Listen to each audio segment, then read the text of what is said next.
जब हिरण्याक्ष का वध हुआ तो उसका भाई हिरण्यकशिपु बहुत दुखी हुआ। वह भगवान का घोर विरोधी बन गया।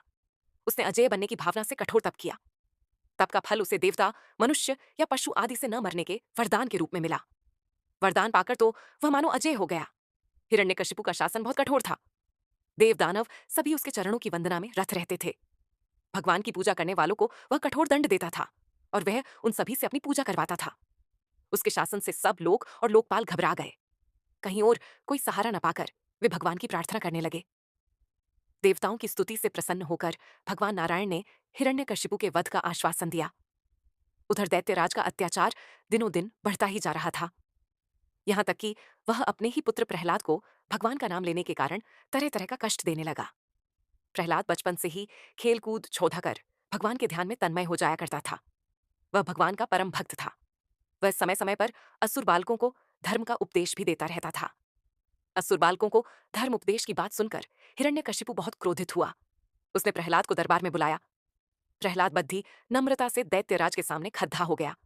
उसे देखकर दैत्यराज ने डांटते हुए कहा, मूर्ख, तू बद्धा उद्दंड हो गया है। तूने किसके बल पर मेरी आज्ञा के विरुद्ध काम किया है? इस पर प्रहलाद ने कहा, पिताजी, ब्रह्मा से लेकर तिनके तक सब छोटे बड्ढे चर अचर जीवों को भगवान ने ही अपने वश में कर रखा है। वे परमेश्वर ही अपनी शक्तियों द्वारा इस विश्व की रचना, रक्षा और संहार करते हैं। आप अपना यह भाव छोड़ दिया, अपने मन को सबके प्रति उदार बनाइए।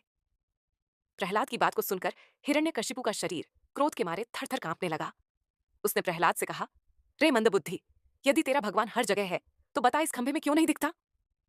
यह कहकर क्रोध से तमतमाया हुआ वह स्वयं तलवार लेकर सिंहासन से कूद पड़ा।